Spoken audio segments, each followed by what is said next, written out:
আসসালামু আলাইকুম রহমতুল্লাহি ওয়াবারাকাতুহু।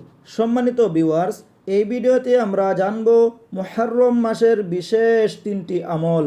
প্রিয় দর্শক, হিজরি বর্ষের প্রথম মাস মুহররম। পবিত্র কুরআন ও হাদিসের আলোকে এই মাস মুসলিম উম্মাহর কাছে অত্যন্ত ফজিলতপূর্ণ। কুরআনের ভাষায় আরবাআতুল হুরুম তথা 4 সম্মানিত মাসের অন্যতম মাস মুহররম।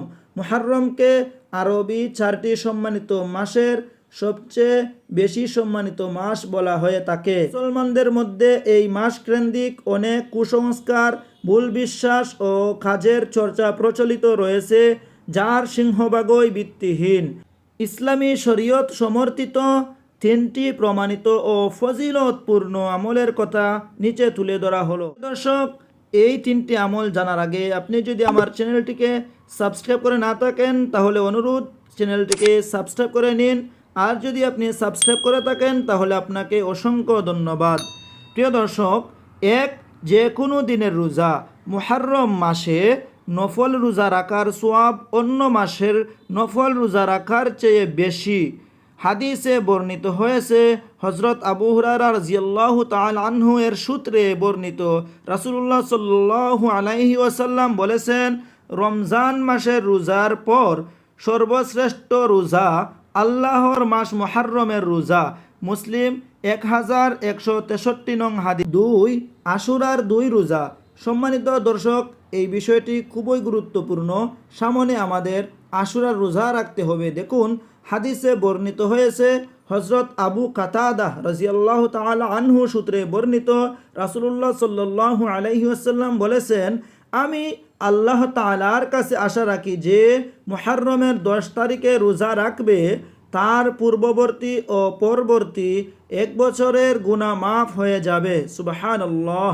মুসলিম 1162 নং হাদিস। আরেক হাদিসে বর্ণিত হয়েছে, রাসূলুল্লাহ সাল্লাল্লাহু আলাইহি ওয়াসাল্লাম বলেছেন, তোমরা আশুরার দিন রোজা রাখো এবং তাতে ইহুদিদের বিপরীত করো।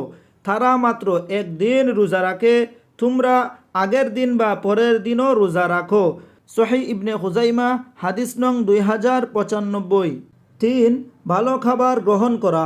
হযরত ইবনে মাসউদ রাদিয়াল্লাহু তাআলা আনহু থেকে বর্ণিত, রাসূলুল্লাহ সাল্লাল্লাহু আলাইহি ওয়াসাল্লাম বলেছেন, যে ব্যক্তি আশুরার দিন পরিবার পরিজনের জন্য খাবারের প্রশস্ততা আনবে, আল্লাহ তাআলা তাকে সারা বছর সচ্ছলতা দান করবেন। আল মুজামুল কাবীর 1007। হাদিসটি সূত্র বিবেচনায় দুর্বল হলেও একাধিক সূত্রে বর্ণিত সহিহ লিগাইরিহি এর পর্যায়ে হওয়ায় অস্বীকার করা যায় না।